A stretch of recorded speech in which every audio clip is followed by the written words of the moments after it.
Commissioner Narita, Commissioner Lorraine, Chair Robbins, Here. and Commissioner Rowinski is absent and excused. Very good. Thank you. And we're hybrid, correct? So I need to Correct. do a little bit of a speechifying here if I could.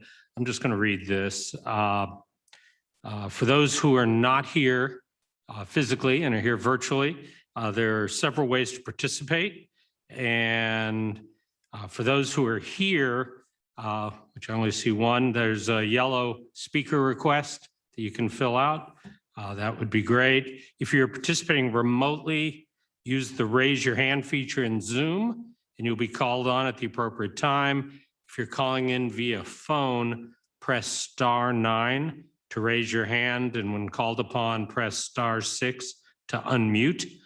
That's a little tricky to remember. So if you're on the phone, *9 to raise your hand, and when called upon, press *6 to unmute. Here we go. All right. Thank you very much. Our first item is the consent calendar, and it's the minutes of the July 13 meeting. Any questions or comments from the commissioners? Hearing none, can I have a motion to approve the minutes? So moved. I will second. Moved and seconded. All in favor? I don't think we need a roll call vote for this. All in favor, say aye. Aye. Aye. Aye. The minutes are accepted. Now we have an opportunity for public comment, and these are for items that are not on the agenda. And they may, you need to put in a request to speak or hit *9 if you're on the phone, or raise hand. And again, these are items that are not on the agenda, and the commission will not take an action on them this evening, but the comments may be referred to staff for further review. Do we have any? Are you're going to speak on something that is not on the agenda? Okay. Do we have any on the outside, virtual? No, there are no hands raised as of right now. Okay. Please come on down. And just make sure you fill out that slip and submit it afterwards, so we have it on record. Right up here. Please. I was biking and I broke my arm in large part. I think it was because of the poor. Some of the bike lanes, a lot of them, like they draw the line and you have the gutter and it's uneven. It's not repaved when the whole road is repaved. And so I like hit a big bump and flew off and broke my arm. And I think that, I don't know, I was just pretty upset that like when they repaved the road, they didn't, like, I guess probably the road was repaved before the bike lane was drawn, but it was just like the gutter, like, you know, where the rain runs off, and it was not like smooth asphalt. And yeah, I think it's just important to think about, like, just because you draw a line doesn't immediately make it infrastructure. Like, you have to like make sure that you like have it usable. Otherwise, you're kind of inviting people to use it, but it might not be up to code and up to snuff, and then someone could get hurt like I did. So I felt like that was important to come in and say, because I would say that when I ride in these bike lanes, and it's either like there's for the vast majority, they aren't protected bike lanes. There's either a car on one side, so I risk getting doored, or I'm in a gutter essentially for rain, and it's not repaved and it's in poor condition. And that's kind of what, I mean, at a certain point, it's just safer to bike in the street and make the cars behind me wait. And I guess, like, yeah, most people don't want to do that. They want to be in a bike lane. That's about it. Well, thank you very much. Please do fill out the yellow slip and give it to the clerk. Okay, thank you. Thank you. Anything else, Cookie? I see Sean Laskin.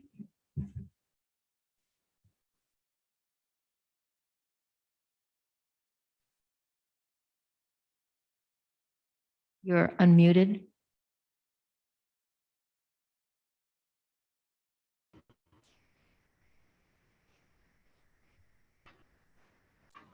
Sean, are you able to speak? Yeah. Yes. May I start speaking? Yes. Please. Okay, great. Thank you so much. Hello again.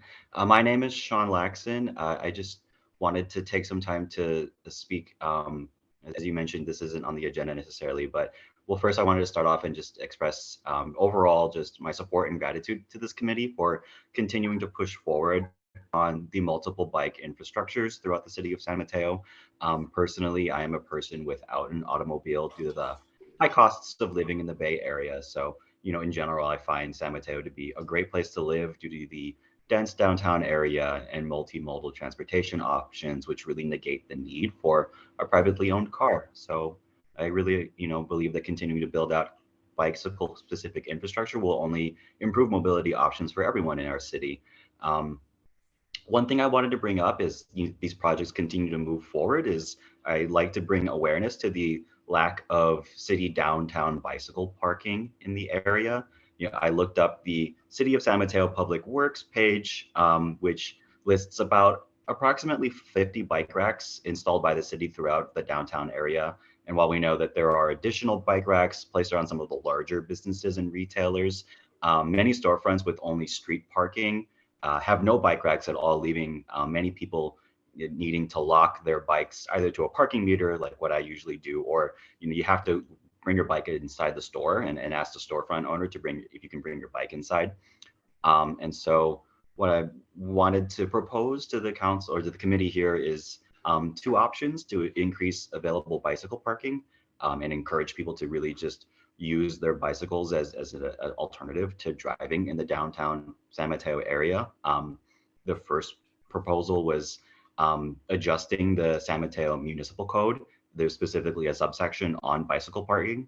I proposed that the municipal code be adjusted to explicitly allow for bicycles to be locked to a parking meter. Currently, the code does not allow for that to be used.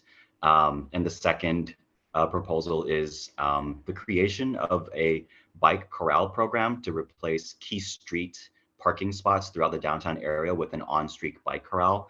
These are essentially bike racks that replace a single vehicle spot and allow approximately 8 to 12 bikes to be parked per corral. And given that there are hundreds of parking spots for vehicles in various parking garages and on-street parking spaces, I think overall removing a few parking spaces in favor of making more bike-specific parking spots will it just overall increase the quality of life in the city. But thank you so much for your time and thank you for your service to the city. Thank you, Sean. Oddly enough, I think both the comments we've received really do address the next item, the new business. So I will ask if there's anybody else have any comments that are on items that are not on the agenda. Now would be the time. But since we have a short agenda, both those prior comments will be noted on the bike. Do we have anything? Anybody else? I'm sorry. No, there are no other hands raised. Okay, excellent. Thank you all. And Sean, we got your email as well. So duly noted. Thank you. Next item, technically old business because it's an update, though I think of it as new every time it comes up. It's the bicycle and pedestrian projects update and staff presentation. Sue Ellen, please. I think we're just having a slight technical difficulty. If you could just give me one moment. Oh, sure. Apologies.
We good to go? Apologies for that, yes. No worry. Another 5 minutes and the commission was going to have to break into interpretive dance and it just, I could have acted out the slides for you. yeah.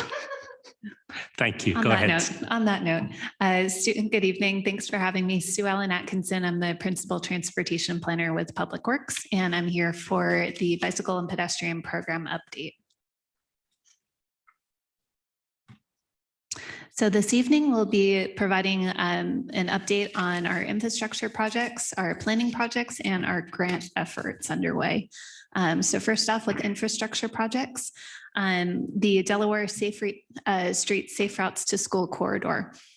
This is implementing two projects in the 2020 Bicycle Master Plan, which is a Class 4 separated bike lane and a Class 3 bicycle boulevard on Delaware Street between 19th Avenue and Pacific Boulevard. Both bike facilities were identified again in the Bike Master Plan through a level of traffic stress analysis and identification of bike facilities that were the correct fit for those roadways based on vehicle volumes and speeds, public right-of-way, et cetera. The California Transportation Commission formally approved our ATP funding for this project in June 2021. And staff has been developing a request for proposals for the initial phases of the project. So that's the initial project planning, the environmental stage, and the design stage. We did receive full ATP funding for this project to bring us through construction. But first we have to do that pre-planning environmental and design effort. Next up is another grant-funded project, which is the 28th Avenue Gap Closure Project. So this is focused on design and environmental for a small segment of 28th Avenue, connecting the existing bicycle boulevard on 28th across El Camino to connect to the newly relocated Hillsdale Caltrain station. The RFP for this project was issued in May of this year, and staff conducted consultant interviews last month.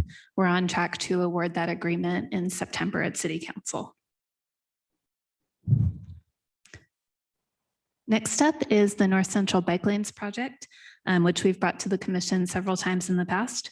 Current update on that project is the project construction of the street rehabilitation, pavement work, new crosswalks, rectangular rapid flashing beacons, and bike lanes was initiated in late February 2022, and construction was completed in May 2022. At the same time that construction work was going on, staff was in progress on implementing parking programs in the North Central neighborhood to complement the project. So the parking programs that were implemented in the neighborhood include driveway red tipping, which is in the top bubble. So that's a few feet of red curb on either side of a driveway to discourage vehicles from parking and blocking the driveway so that more residents can use their driveway in their garage without fear of being blocked in. The second parking program offered was on-street accessible parking. You can see that in the bottom bubble. So that's blue curb marking that's installed on street. To date, Public Works has received roughly 108 requests for that driveway red tipping program and has completed installation of about 100. For on-street accessible parking, we've received about 12 requests for installation, and we've completed evaluation and installation for most of those.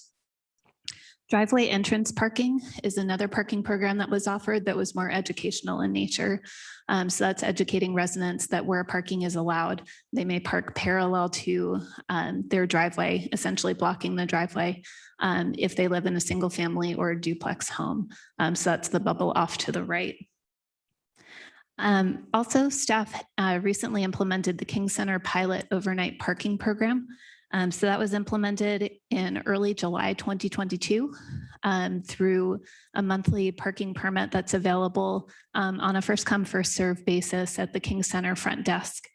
In July, 30 permits were available for overnight parking and 17 were requested by residents in the North Central neighborhood. And we continued that program into August. So new permits were available first come, first serve for August. And finally, staff launched a neighborhood survey for a potential residential parking permit program at request of City Council and residents.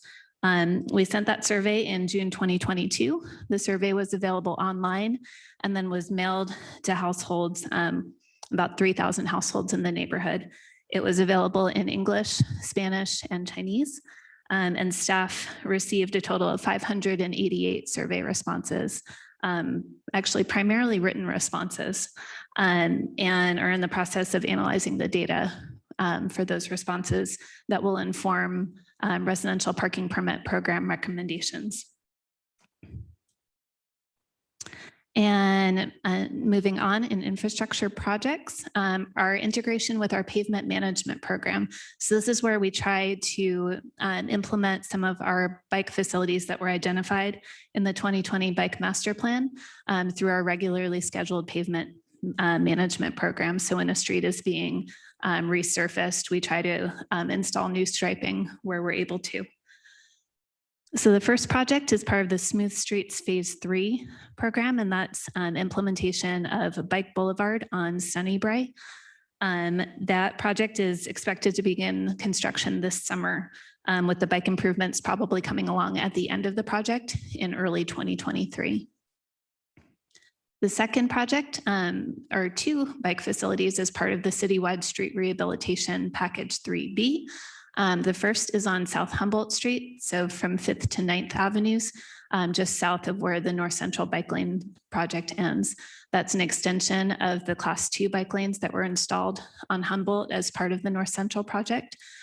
These bike lanes, the street widens slightly at this location, so we're able to implement these Class 2 bike lanes with no parking removal in this area. And then a second project as part of the same package is Bike Boulevard on 5th Avenue in the downtown area. So these projects are scheduled to begin this month. Again, the bike facilities will be installed toward the end of the project, coming up in early 2023. And then finally, Citywide Street Rehabilitation Package 3B, Phase 2. On Pacific Boulevard, that's installation of our Class 2 buffered and standard bike lanes. And that'll meet up at the north end with that Delaware Street Safe Routes to School corridor. So the construction for this project is scheduled again to begin this month. It's going to be a busy pavement couple of months. And the bike lane striping is expected to be done in winter 2022. Moving on into our planning projects, one that you've heard before, the Transit-Oriented Development Pedestrian Access Plan. This project is grant funded and it evaluates the full pedestrian path of travel to our transit stations in San Mateo. We will be returning to commission next month with the draft plan, so I don't expect to spend too much time on this, but we were recently at City Council with an overview of the project and draft improvements. And you can see here some of the work that's been done recently in terms of identifying potential improvements.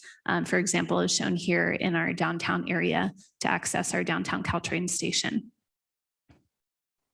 Next planning project is the San Mateo Complete Streets Plan. So this is one that we were awarded funding from the Caltrans Sustainable Communities Grant Program. And this is a new plan for the city, and it intends to combine several of our existing plans into one overarching multimodal plan that basically supports the general plan update currently underway to focus on safety for all modes. It'll include design standards, streetscape concepts, and specific priority projects that are multimodal in nature. So taking our existing pedestrian plan, our bike master plan, or green infrastructure plan, and identifying priorities across all of the different modes and how to implement on various roadways. So for this project, the RFP was issued in May. We received proposals in late June, and we expect to bring that contract award to City Council in September. And finally, 2 short updates on some upcoming grants. One Bay Area grant, OBAG 3. Staff recently submitted a grant application to support the construction of the Peninsula Interchange project.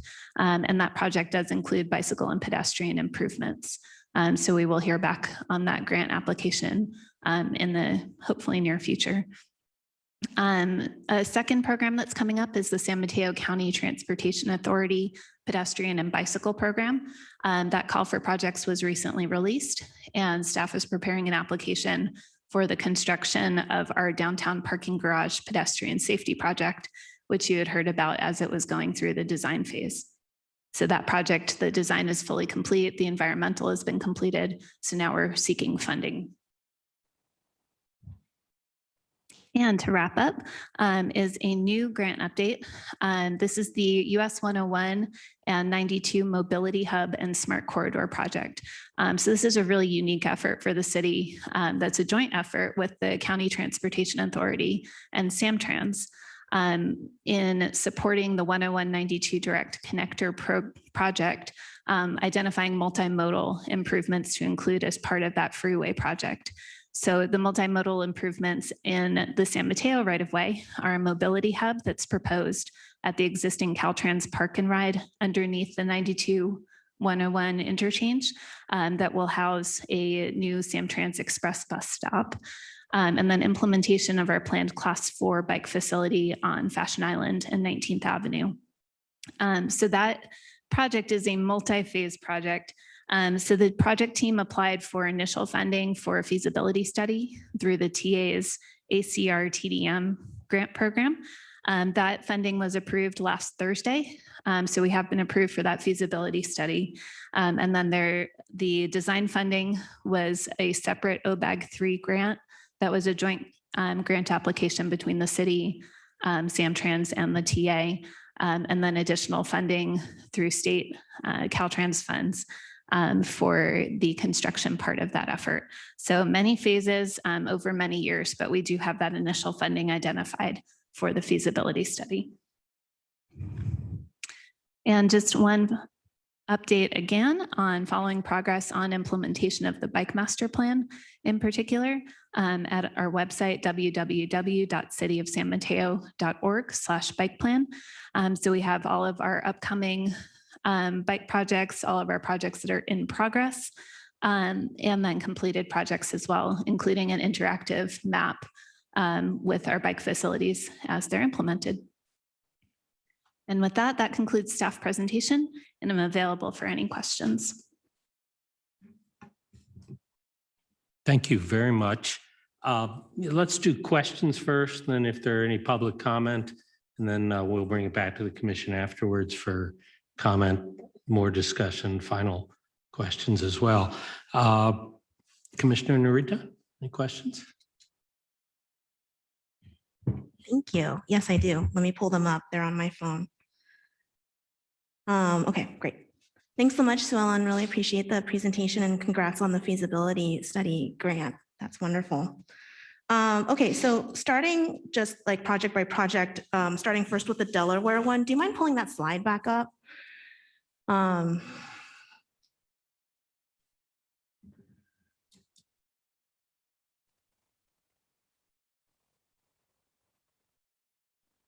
is that not? Yay, thank you. Thank you. Okay, great. And so just to confirm my understanding, the purple magenta dashes are a separated bike lane, and then the orange dashes is a boulevard. Is that accurate? That's correct. Okay, great.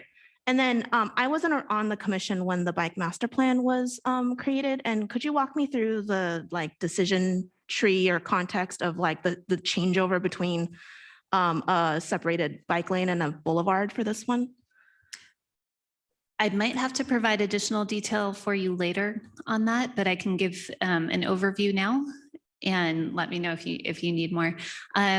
When evaluating the collision data, the level of traffic stress, and future bike demand, and then the available right-of-way along our roadways, each bike facility or each segment was essentially best fit with a bike facility. And that did raise questions during the bike master plan development because there's no, there may not be a continuous one type of facility north-south. It does change based on the characteristics of the location.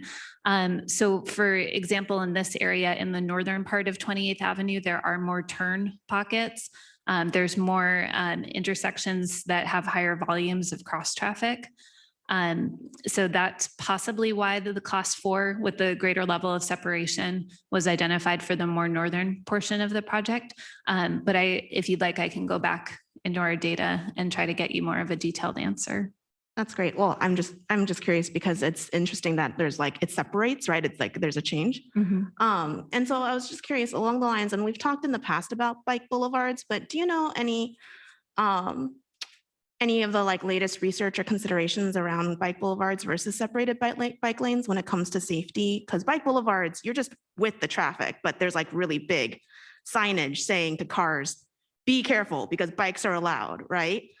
And I was just curious, like if you have any of that kind of, data or information, either within our city or beyond, about the differences between the two types of infrastructure. Class 4s are typically where you have your highest volumes, highest speeds, and the need for the greatest separation between vehicles and bicyclists. A bike boulevard is that signage on the roadway. It is signage alongside the roadway, but it also often involves traffic calming measures to reduce the speeds and volumes of vehicles down to a threshold where a bike boulevard is comfortable. So they are at the two ends of the spectrum in terms of separation, but both can be safe depending on what context you're looking at. So it really has to do with the characteristics, again, of the specific roadway where you're looking to design. Got it. And then when it comes to the Delaware and 28th project around the Hillsdale Caltrain station, is there going to be is the bike master plan map the best option to figure out like what's the latest and how to look at it, like in terms of the different projects? Because a lot of the grants that we have seem to be about the Hillsdale Caltrain station, but they're like kind of piecemeal.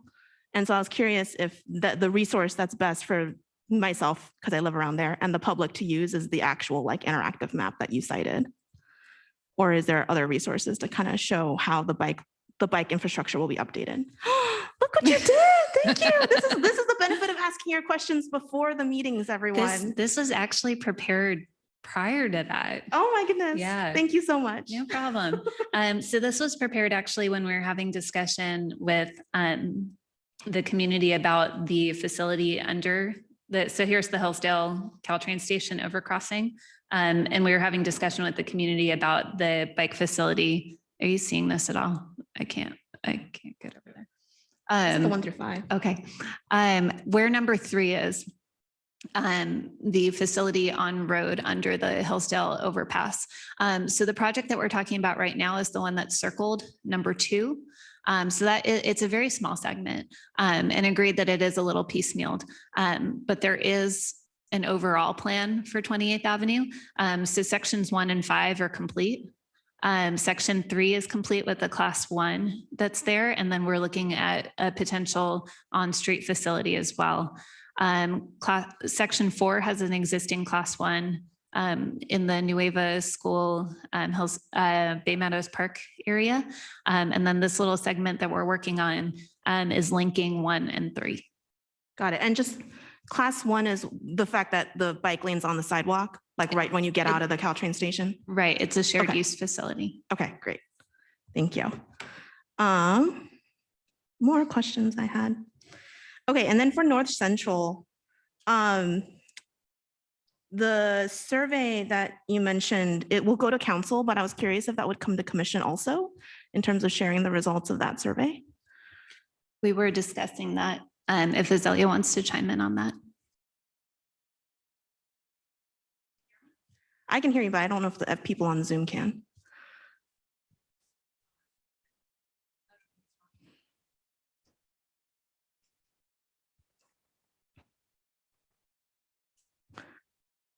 That one sounds good.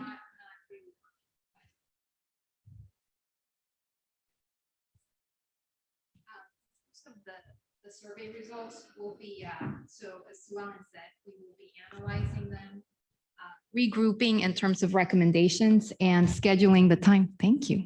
Scheduling the time to return back to this commission in preparation for then taking this to council. So we're hoping that in the next 2 months, we'll have all that analyzed, laid out, and with our recommendations to bring to you. Awesome. Thank you so much for that update. And if I could go back to one of your yeah. questions, Sue Ellen, I don't know if you can put that back. Yes, in terms of two things, if you can speak to what we did on 28th with the bicycle boulevard and why, in terms of ideally, 28th would have been done not in piecemeal form, but with the Great Separation Project. There were things that we took an opportunity on in terms of including in that project, then what we were doing, what we did on 28th, and then other projects. So it just, and also it crosses El Camino, which brings a few challenges, hence the piecemeal approach, but not ideal. But I think we're working on making sure that people can get across safely. Great, thank you. And then, Sue Ellen, going back to North Central, thank you for the update that 30 permits were available at King Center and 17 were used. I was curious, you mentioned the permits are available in August. Is there like a cutoff date that the public should know about? Like it just, or it's a kind of a rolling thing where people can request it until it's at capacity? Yeah, they're available until the 30th permit is handed out if it is. And that's one wonderful location. Are there others that might be in a pipeline for consideration across other parts of the project site? We had discussed that as an option for a parking program. King Center was the pilot implementation, and so we're still working through that one. But we certainly may look at other locations in the future if warranted. Great. And then in terms of usage, I was curious, are there times when staff looks at bike lane usage across our city, and like when does that exactly happen if it does, and when would the next time be? We don't typically look citywide. That's a good question. There are some county efforts that do bike and ped counts. For the city, we typically do some pre-project counts or post-project counts for specific projects. We haven't requested funding previously for full citywide counts, though. And do you think like there's a post North Central count that will be happening at some point or has already happened? I think in the future, one thing to consider in terms of usage of facilities is that while it's wonderful that the facility was constructed, we do need to also do the additional work on other projects in the vicinity that are connecting to that project. So for example, that project connected to the North San Mateo Drive project that was constructed, but we do still have additional work on our bike master plan. And as we move forward in implementing new facilities, we do expect to see that increase in ridership citywide, but we don't expect to see a vast increase on a specific facility because of that connectivity that's needed. Yeah, people need a streamlined experience and that'll increase usage, understood. And then also curious, and maybe this is like getting ahead of ourselves, and I'm getting ahead of ourselves in terms of the long-term plan for North Central, but there was an acknowledgement during past meetings that there was trust that was lost with the city across the residents, and there was a lot of anger with regards to the Humboldt Bike Lane project. And so I was curious what other measures are in the queue from the city staff perspective in terms of continuing to build more and more trust in that community specifically. I think that's more of a citywide question, so I would defer to Azalea on that. Sure. In terms of what Public Works, what we're doing is we've taken a lot of lessons learned from North Central. Part of what we are currently working on is a more comprehensive public outreach strategy. Our projects do have an impact, right? They're impactful in terms of construction. They're also impactful if we have to change the right-of-way conditions, like to facilitate for certain improvements. So we are in the process of developing an overall strategy that will really focus on assessing impacts early in the planning process, not in the design, but much earlier, so that we can come to you and weigh certain things out and do a further assessment of our communities. So we are spending a lot of time thinking about that approach, and because of the lessons learned in North Central. Wonderful. That's wonderful to hear. Thank you. Couple more. So very exciting about the complete streets. Huge fan, and just wanting to be super clear. So if and when the complete streets, well, when the complete streets plan is complete, because we actually do have the grant funding to do that, right? So when that's complete, does that then not only prioritize certain projects, but does it supersede the bike master plan in some way? Or is it more about just a prioritization exercise on projects? That's a great question. It does not supersede it's not intended to supersede the bike master plan or pedestrian master plan. Right now, we have great projects that are identified in both. Some have been constructed from both. And what the complete streets plan will give us is a way to prioritize across all of the plans and also implement projects that are multimodal in nature that also implement green infrastructure at the same time, and ways to look at which roadways to prioritize for vehicles, which roadways to prioritize for transit, and how to design those roadways to prioritize certain modes, but also allow other modes that we can fit within the right of way. So as it stands right now, the bike master plan, pedestrian master plan are expected to basically be appendices and fully stand, because we do want to be able to implement those projects. We want to be able to apply for grant funding for those projects, et cetera, in the future, or have them in our CIP budget. But the complete streets plan takes some of those projects in priority locations and combines them with other modes. But no, it's not intended to supersede any of them. Okay, great. And then last question in light of the public comments earlier, I was also curious, the public comment brought up bike parking infrastructure, which I thought was a great point. And then in the past, we've talked about also additional more programmatic sides, not the infrastructure sides, but e-bike program, and outreach and education and stuff like that. I was also curious when, if at all, do those other types of pieces of a bike strategy, if you will, for the city come before the commission, or do they ever come before the commission? I do love your updates as they are, but I'm just curious. And then this other piece about bike parking, I was curious if you comment on if this is considered something infrastructurally that the public works would work on, or theoretically, or is that a different area of the city that works on that? So for the first one, we do have an entire chapter of the bike master plan that's focused on programmatic measures. Looking forward to the CIP budget in the next few years, we're going to be planning to identify programs for implementation, and those would have to be budgeted as projects and receive funding. So either through local funding, through grants, et cetera. We do intend to start working on those. We requested funding for a Safe Routes to School coordinator who would begin to implement the Safe Routes to School program measures. So in the future, that will be included in updates here and perhaps done separately. In terms of bike parking, that is something that Public Works does manage. We did a bike parking inventory citywide a few years ago before installing additional bike parking locations throughout the city. But that is actually currently on our list for our summer intern to go out, make sure that everything is mapped up to date, and then identify new locations for additional bicycle parking. Also, I just wanted to mention that as part of new private development projects, there is required short-term parking that's provided that's publicly available. So new projects that are coming into the downtown are required to have short-term parking. So bike racks on the sidewalk that are available for the public. So they'll help us in providing additional bike parking in the downtown area in the future. Great, thank you so much. Those are my questions. Commissioner Norita.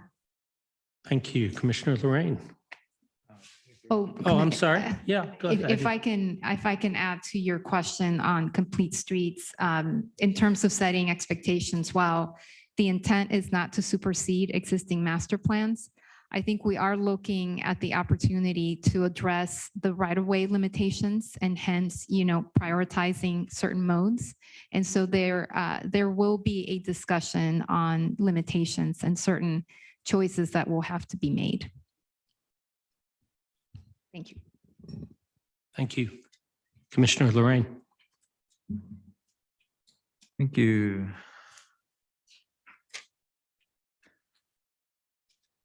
Sue Ellen, could you please give us a any updates you might have on I think the number 3 in the 28th Avenue slide you had with regard to studying the 28th Avenue and 25th Avenue in those areas under the grade separations for class 2 and class 4 bike lanes? Sure. The data collection for those areas on 25th and 28th is complete. We're in progress on getting the scoping done for a consultant to evaluate feasibility for those bike facilities on both of those roadways. So that data collection is already done and ready to go when the consultant is on board. Okay, the consultant's on board. Actually, don't remember from our crystal ball if we have another opportunity for an update before end of year. Do you think it's something we might learn more about before the end of the year? I believe we can.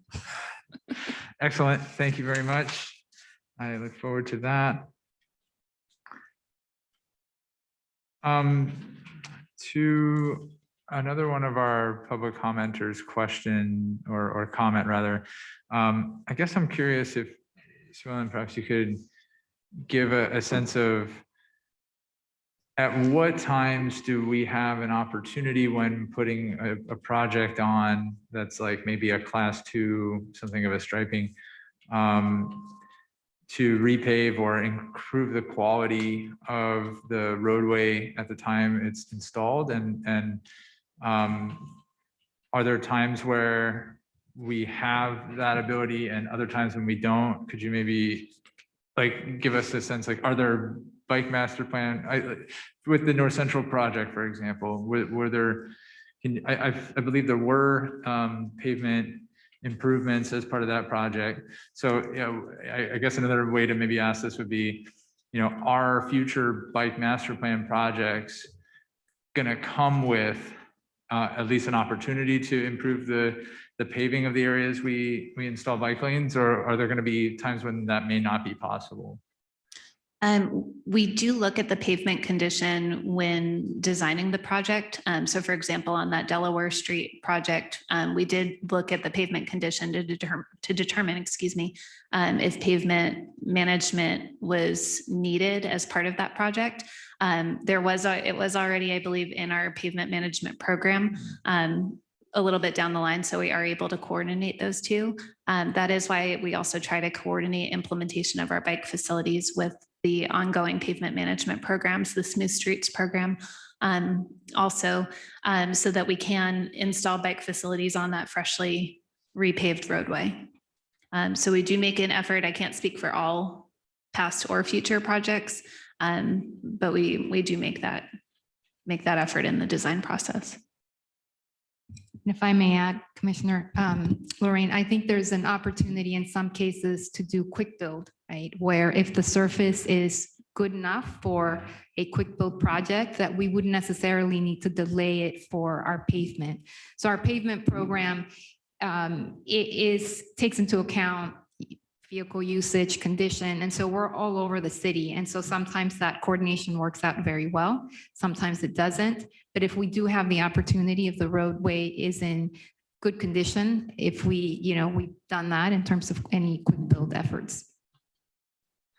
Thank you, but I think it is fair to say that, or rather I should ask, would you think it's fair to say that a quick build project may not necessarily happen if the quality of the road was deemed to be subpar, perhaps like the commenter described?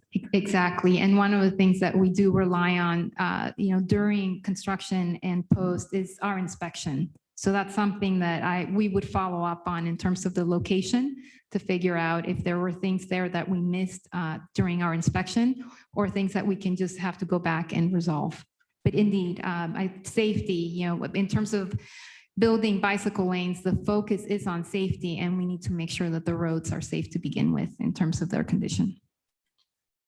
Thank you.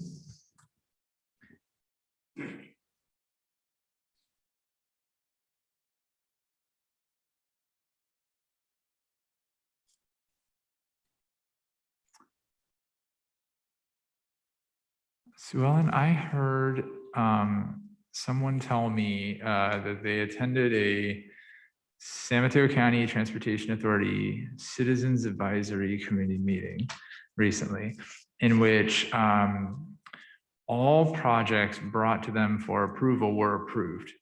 And a comment was apparently made. I didn't go back and watch the tape, so this is secondhand, but someone, a community member told me that the takeaway seemed to be that there was maybe even extra capacity for San Mateo County Transportation Authority to approve more projects, but they only approved what was brought to them.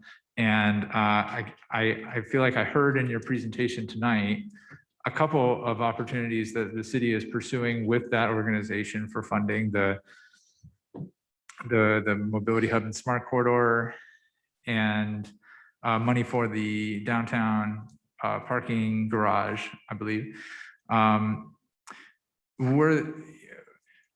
Would you say there were other potential opportunities that, like, maybe due to bandwidth concerns or the fact that we have other projects in the fire, may have been missed in this cycle? So we attend transportation meetings on a monthly basis, and Sue Ellen, you're part of other meetings as well. I actually have not recently heard of extra capacity in terms of funding. We just submitted on OBAC 3, and that's there are $33 million in funding, and there were $88 million in applications. So I would love to learn more about the specific grant program that Very good. update was on. Okay, that's what I get for throwing a hot question in there. Let's see. I did think I noticed, Sue Ellen, that then the citywide street rehab, the project that one of them used to involve B Street, a bike lane on B Street, but I believe it no longer does. And I wanted to ask, firstly, is that because of recent council decisions to remove plans for some bike lanes in kind of the Ped Mall area downtown? And secondly, if that is the case, or if it was removed for some other reason, is there maybe an opportunity to take whatever resources might have been devoted to that to something else?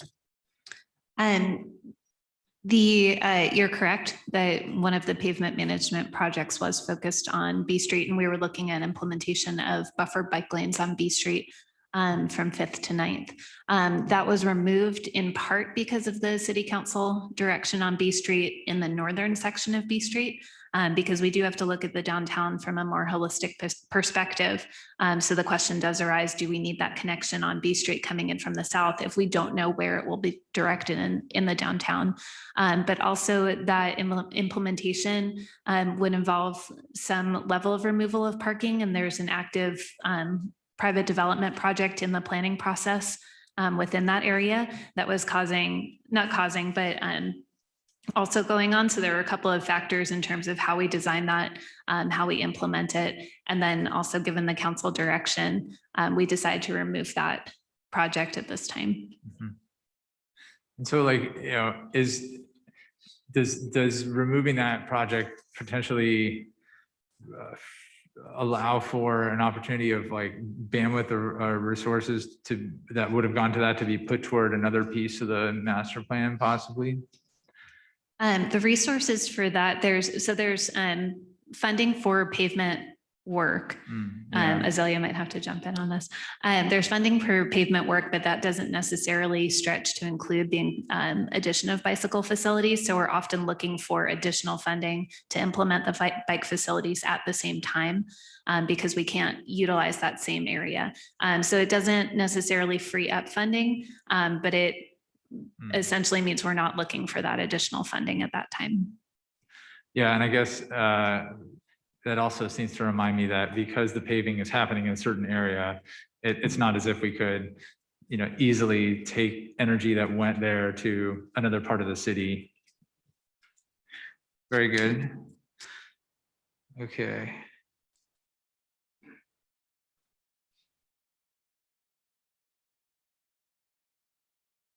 Pretty good. I believe those are my questions. Thank you. Thank you. On the pavement management program, do we have a sense of, does staff have a sense of, have significant numbers of projects been advanced because of the communication, well, I mean, because the department, is it good in theory? Yes. Is it been good in practice? We're really moving things up the ramp. So I will say we've been extremely fortunate these last 2 years. We've had vacancies in the department, and right now our capital improvement program division has great staff, and there has been a concentrated effort to focus on pavement management and our smooth streets. So we are busy. We are all over the city, and so, I lose track of the package 3B, package through phase 1, phase 2. So we are catching up. And right now our pavement condition index, PCI is what we use, is not falling, which is great because we've caught up in some areas. And that's great. Thank you. And I'm aware of that. I mean, there's been a big push in that area. My question here, though, is have we been able to move the bicycle plan projects up significantly as well? Well, there's a big push and a lot of money and a lot of energy and resources going towards paving. It's just, is the connection happening? Are we able to actually say, great, yeah, we're striping this for class 4 or whatever, we're doing things when we can? We are, in as much as it's feasible. Again, pavement funding is specific for certain funding sources that are dedicated only to pavement. So implementing bike facilities at the same time, we do need additional sources of funding. But I've been with the city 5.5 years. In that time, I've seen great strides in terms of the staffing and CIP. We have amazing staff throughout the department, and the coordination between CIP and traffic engineering and my team in terms of integrating what's in the bicycle master plan into the pavement management projects wherever possible has really just improved by leaps and bounds. That's great to hear. And is the funding disconnect significant enough that it's something that maybe city council needs to look to address? It doesn't do much to donate a bunch of funds or dedicate a bunch of funds towards fixing a street and not implementing a bicycle plan because the funds. Absolutely. And that's something we are not only working on making sure the coordination is happening, but as we go through the budgeting process, that we do bundle these requests. We have been using Measure A funding. For North Central, we were able to use CDBG funding. And so we are bundling them and identifying the construction needs and the funding sources. So we will be, we go through our CIP budget every year, and this year we will be starting earlier. And part of that effort is the great coordination that's happening then allows us to present, these packages that are more comprehensive. That's great. Yeah, love to see that. That's fantastic. North Central, that was controversial. I'm sure it always has been. I don't know whether they'd be coming to your department or not, but what's the sort of the complaint profile been now that everything's being implemented there? Are people that came out to complain before, are there a lot of complaints, or is it the implementation turning out to be less controversial than the planning? I don't have numbers available offhand, but qualitatively, the residents that we're hearing from peaked during construction. We do occasionally hear concerns regarding on-street parking availability, and right now it's probably once every couple of weeks. So the volume or the rate at which we're hearing from residents in the neighborhood has decreased significantly since construction completed. Okay. Those are my questions. I think it's time to open this up to the sorry, public. through the chair. Yeah. I forgot one question. May I go? Okay, Thank go you. ahead. I'm sorry about that. Sue Ellen, about the Pacific Boulevard project, this is also very exciting to me because I live near it. But I've asked in the past about potentially any coordination with Belmont for a more holistic experience for bicyclists, because that area, that Pacific past our city is also dodgy for bikes. And I've personally witnessed like some very scary situations happen. And so I was curious if there's any sort of coordination with Belmont, or if there are opportunities to, do something like more holistically, across the two cities in that place, because I'm positive because of our it's going to be a protected bike lane, that there'll be more people who want to use it, right? Once it's built. But what happens the moment they leave the city of San Mateo and go into the Belmont part? Yeah, I think that there is opportunity in the future for additional coordination with Belmont, specifically on that area. For Pacific specifically, that was, for one great example of where we had a pavement work that was coming up, and we were able to integrate with that to implement the additional bicycle facilities. But given that the coordination with Belmont has not, we were not able to coordinate with Belmont such that they're implementing a bicycle facility at the same time, for example. I did see recently that they're doing some citywide efforts regarding bike and pedestrian safety. So that may be something that we can reach out in the near future on. But this was an opportunity that we wanted to jump on in terms of integrating with the pavement program. Okay, go ahead, Commissioner Lorraine. Thank you. We just love talking about bikes. So I had a couple questions I realized I forgot about North Central project, and I don't want to steal all the thunder from a potential update coming up, which I do appreciate receiving. But I guess I was curious. It seemed to me that the overall response to the survey was good, and that the number of I guess I was curious to learn whether new approaches to receiving the feedback were used, or if you can attribute anything to what seems to be a pretty good response. For the parking permit survey, we did online and written, as I mentioned. And for the online survey, we advertised via Nextdoor and then Neighborhood Group. And for the written survey, we did, we sent it to each household with an outer envelope that said parking survey enclosed. Please respond, or feedback requested, something of that nature. And then in each envelope, there was 3 pages. So a survey in English, a survey in Spanish, and a survey in Chinese, and then a self-addressed postage paid envelope back to the city. And we received by far the highest volume on written surveys as opposed to online surveys, which in previous efforts have not been the case.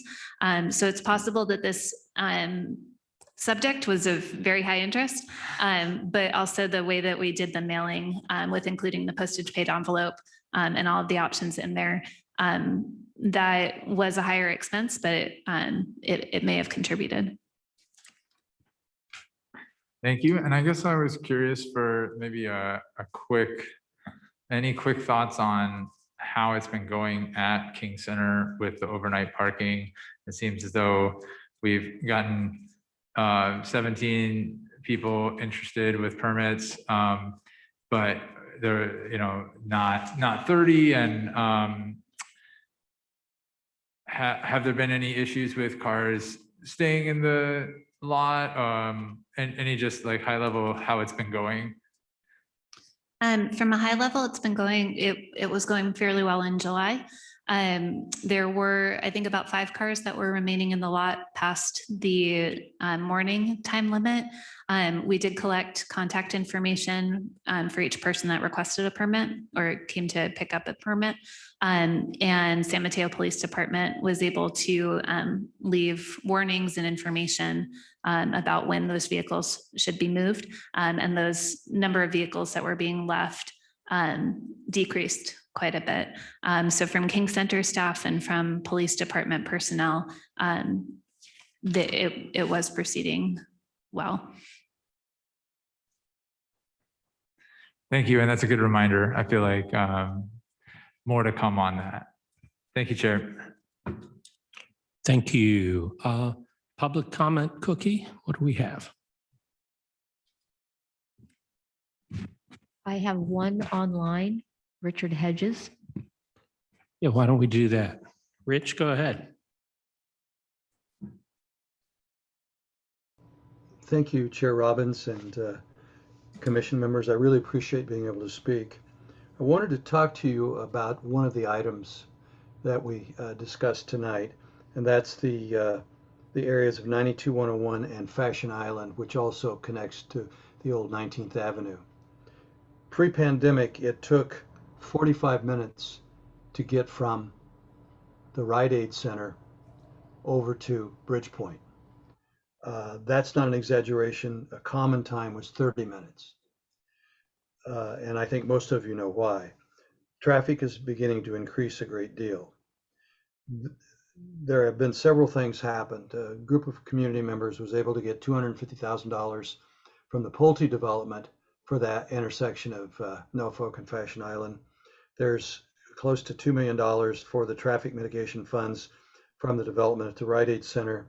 And the new development at the fish market will do about 1.1 million.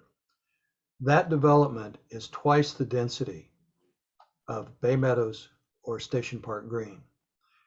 I'm in favor of the development, as well as our Harbortown committee that's trying to make some design changes in it and meeting with the developer. No one is opposing it, nor have we opposed any of the housing at Delaware and Concar. But you just realize there are going to be over 2,000 units of housing in that small section. One of the impacts on the city was having, when traffic was so bad, people not being able to get there. And keep in mind, when Foster City did no left-hand turns, there was no way to get there to the east side except Fashion Island. There was nothing from the south, from Belmont to 3rd Avenue. This was the only access to the east side. We had restaurants closed, we had retail places closed. Now we're beginning to replace those. We have 2 new restaurants coming and one that's already been built. We still have 1 empty restaurant. There's still some empty retail locations too. But this needs to be focused on, especially with the development that's going on. You can't let this linger. And I couldn't help but notice tonight that we talked about no projects east of 101. This is the most equity deprived area in the city and the most neglected. And I think if you really think about it, I'm not angry about it, I'm just telling you it is, that we need to start making some changes on how we view Safe Routes to School. So much money has been dropped on 28th Street. And I could go over what's been done, but you know what it is.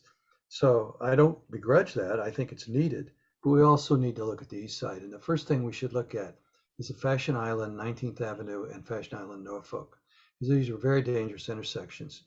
Pre-pandemic, they stopped running the Norfolk shuttle to the Station Park Green area because they couldn't get through.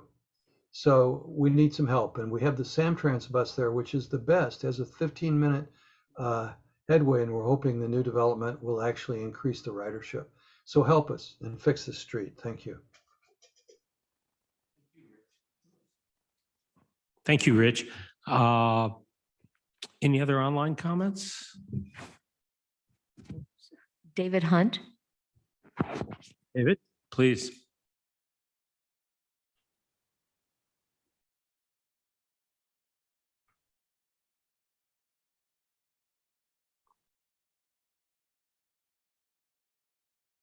David Hunt, are you there?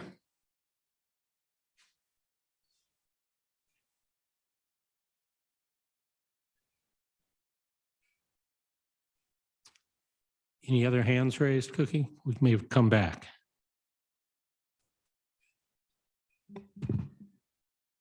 Hands raised has, I don't see it on the screen.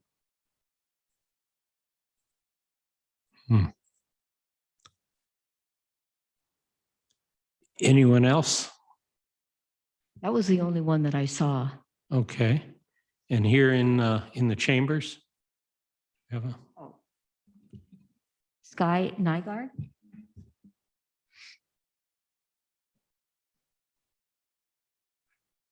So I was interested in Is that mic on? There it is. It's on now. Hello? Oh, okay. So I was wondering that, so almost all of our bike lanes in San Mateo are parking on on the inside, or parking on the far outside of the street, like, and then the bike lane and then the traffic. In general, it's more comfortable to have the parking protected bike lanes. I think the big downside of that is that right now, the gutters where the rain goes are in pretty poor condition. But if we're repaving streets that have these bike facilities, then I think it should be a consideration to repave everything and then put the parking as the buffer between the cars and the bikes. And I think that part of that is you have to remove an on-street parking space at intersections for safety. And I think that is generally an underutilized technique for safety in general. Of sometimes you come to these intersections and if you're on the sidewalk, it's hard for cars to see you if, say, like a truck parks at the far end of the street. Like, yeah, one of the intersections I cross every day, I kind of have to step out into the street, hope that there's no car coming, and then look. And so I think that a big safety thing would just be at intersections, having that greater level of visibility and restricting parking a bit more. I know that's an unpopular thing to do, but I think that might be very useful. And then for some of the buffered lanes, do you have like the plastic bollards, or are they just the stripes on the ground? Yeah, public is supposed to actually address the commission. Oh, sorry. It's a process. It's not a dialogue with staff, though we can bring things to staff later. Okay. Okay, yeah. So I was wondering, I think if they're not protected by the plastic bollards, I think that even though like technically a car could plow through that, it gives like it makes it feel more safe versus if there's just stripes on the ground. So that was something I wanted to note about the buffered bike lanes. And then with some of the parking, the bike lanes are generally only drawn with the one stripe. I think having the two stripes so that there's like the double yellow lines, then there's a stripe for where the bike lane starts, and then there's a stripe where the parking starts. I think that sometimes the cars park further from the curb because it's like, oh, there's all this room. And so I think having the two lines where you kind of designate the parking area, the bike area, and the car area can be good for space management. Thank you. Thank you. Thank you very much. Cookie, do we get David Hunt or anyone else online? David Hunt has raised his hand. Okay. Are you able to speak? All right, I think we should be good this time. Very good. Please All right, go ahead. thank you for your patience. I had two comments to make. One, I'm super excited about Class 4 bike lanes coming to San Mateo. I think a well-designed, protected bike lane will give some people in San Mateo their first chance to experience really great bike infrastructure. And as the last public commenter kind of alluded to, I think it's just a totally different level of safety and separation from traffic. And I hope that we get an awesome design. I'm excited to see it. And I really think it'll be something that people in the future point to and say, we want more of that. So really looking forward to seeing more details on that. On Delaware, I often go through Delaware and 19th and the Delaware Concar area, and it is a stretch that is disconnected right now. I don't know if there's an opportunity to explore connecting that as part of this project. I know at 92's there, it's probably a mess in terms of organization and pulling that all together, but we do go through that section with my kids on the way to school pretty regularly. And I see cyclists going through there, and it's harrowing right now. And so if there's any opportunity to explore making that better now or in the future, I think that would be great to try to make that happen. All righty, thanks for the patience and thanks for your time. Thank you very much. Any other speakers? I did see Sean Loxton hand raised, but I don't see it now. Sean, I'll give you 10, 15 seconds to show back up.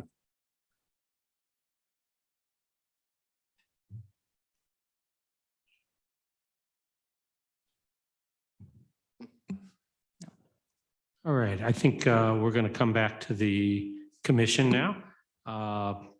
And start in reverse order of what I did before. This would be for final comments, if possible, and any additional questions, I guess. I just wanted to mention something that Rich Hedges spoke about, which is, yeah, I mean, we're sort of beyond it. We have a plan, but the east side does get a little bit of short shrift attention-wise.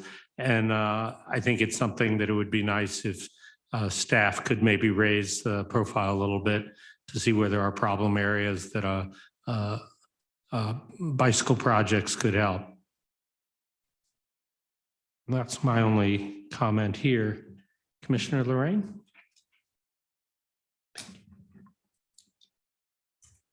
Thank you. Actually, I do want to see if I can ask a question based on public comment to staff about the idea of potentially flipping where the cars are on a road if we repave it. Is that an option? You know, would you say that might be an option in future smooth streets projects? That is an option that we can evaluate in future designs. For ones to date, it has not been implemented, but we do evaluate what type of design to do each time.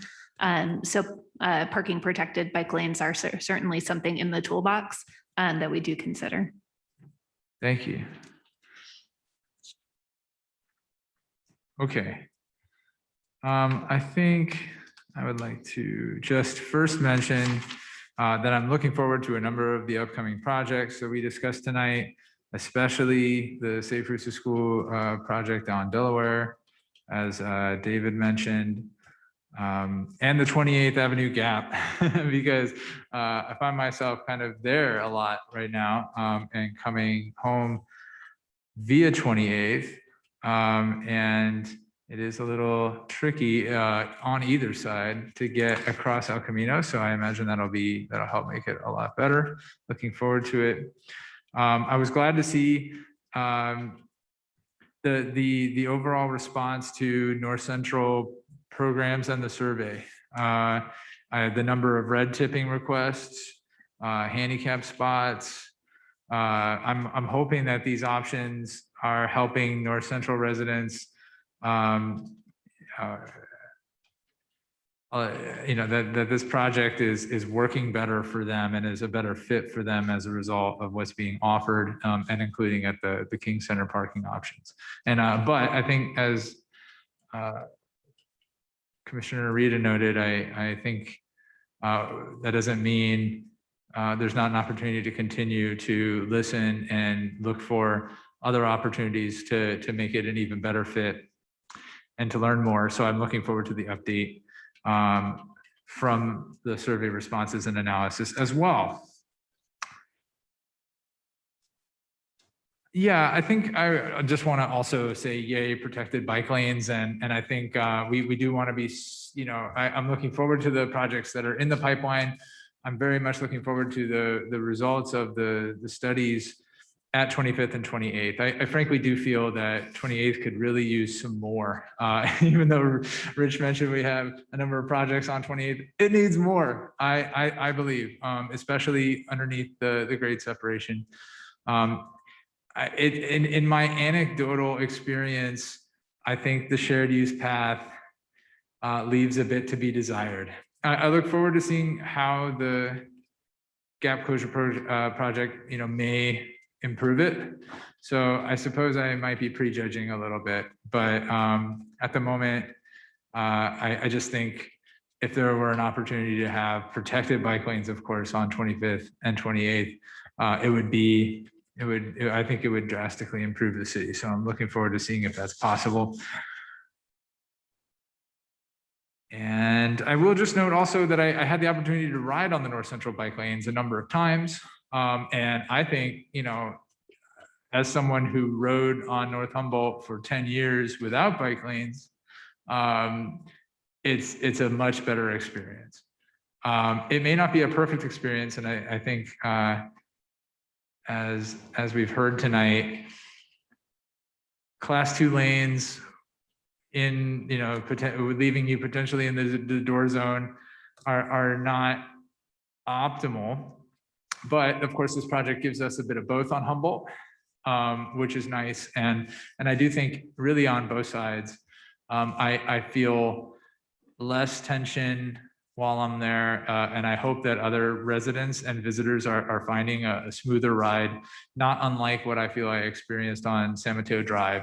And as was mentioned too, I think being able to connect those two and having there be, a safer option to come into North Central from San Mateo Drive and vice versa is useful. So I do appreciate that. And those are my comments at this time. Thank you. Thank you, Commissioner Narita. Great, thank you so much. So Sue Ellen and Azalea, thank you so much for the presentation today. As always, it's absolutely delightful and really appreciate all your hard work. Couple things. I still remain very curious about the usability of bike boulevards insofar as who are we leaving not using bikes because of them? And I speak to this because I am one of these users. I'm not a user of bike boulevards. I'm a user of only bike lanes that actually have paint and separation and stuff because I just am too anxious. And I have to hope that there's others. I assume there's others like me in that respect. And so I'm curious about, I still remain curious about data of who's left, in their cars accordingly by the use of bike boulevards. And curious if the Complete Streets plan is an opportunity to maybe reflect and see if there's ways to take advantage of green infrastructure, pedestrian, and also maybe upselling some of our infrastructure to be more protected bike lanes than bike boulevards, because I think I'm one of many anxious people on that front. I really want to express my desire for updates on, reinforce my desire for updates on program measures.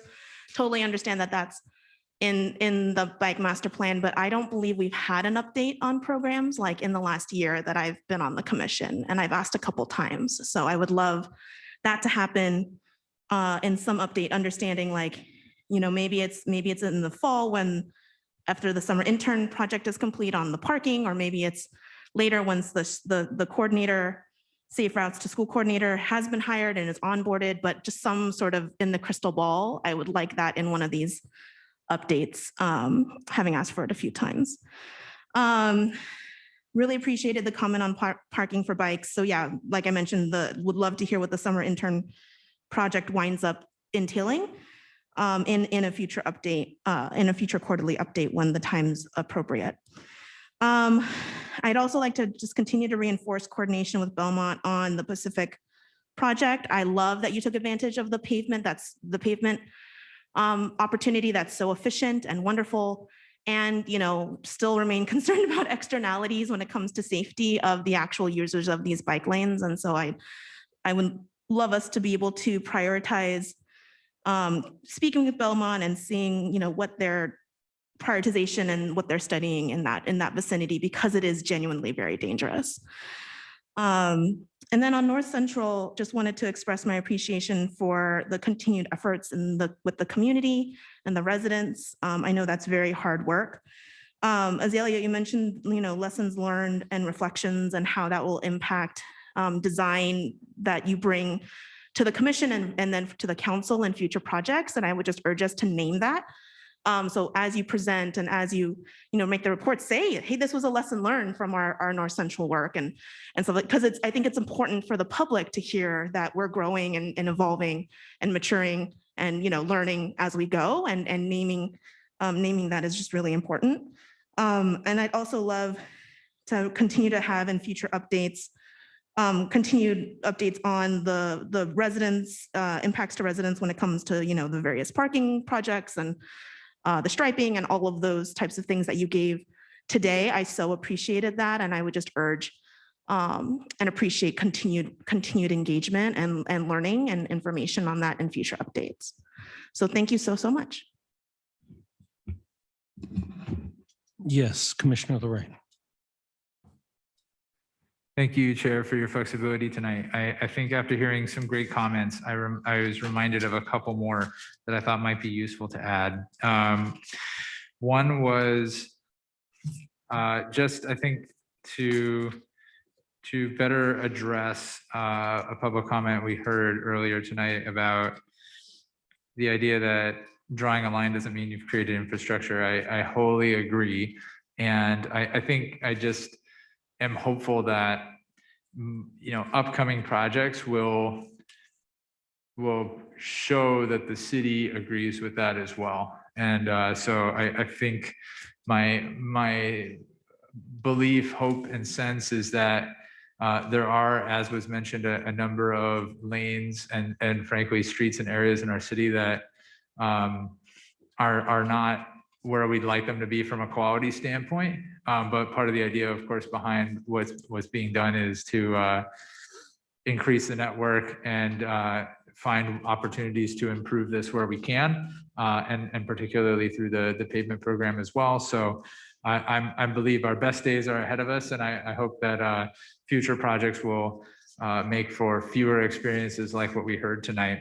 I also did just want to mention about the subject, on the subject of bike boulevards. I had a conversation recently with a neighbor who knows a thing or two about bike boulevards and wanted me to look at Bryant Street in Palo Alto in particular as an example of the opportunity to do more with bike boulevards.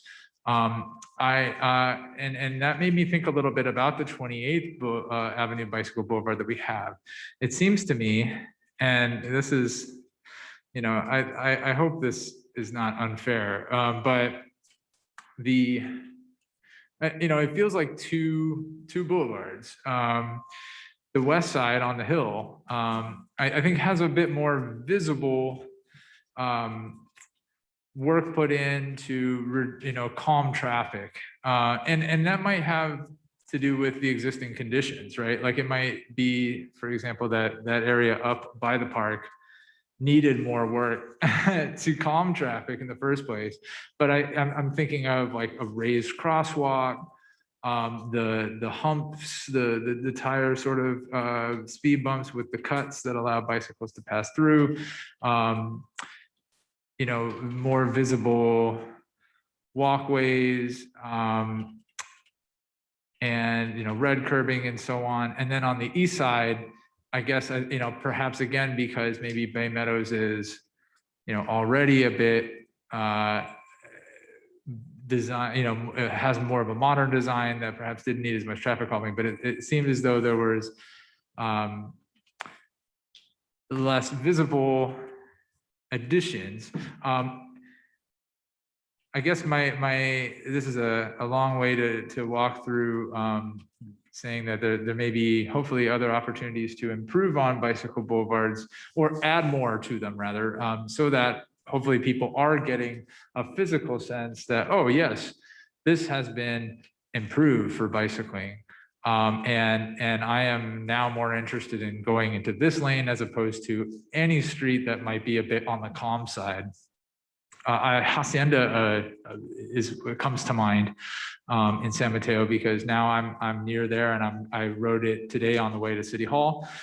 Personally, as someone who rides a lot alone, and I mean, it doesn't bother me. It feels fairly calm to me without a lot of amenities at the moment, but I know it's on our plan, and so it seems to me like to bridge the gap between someone like me riding on it and someone who may be on the fence at the moment.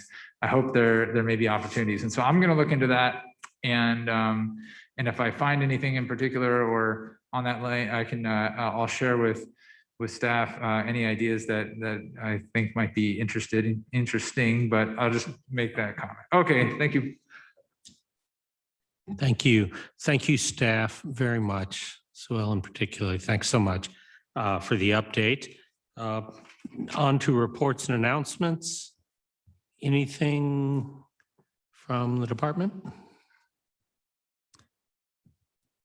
Just letting you know that we will start, as I mentioned before, the planning for the capital improvement program budget. So a lot of your feedback will take back into our planning for that. So thank you.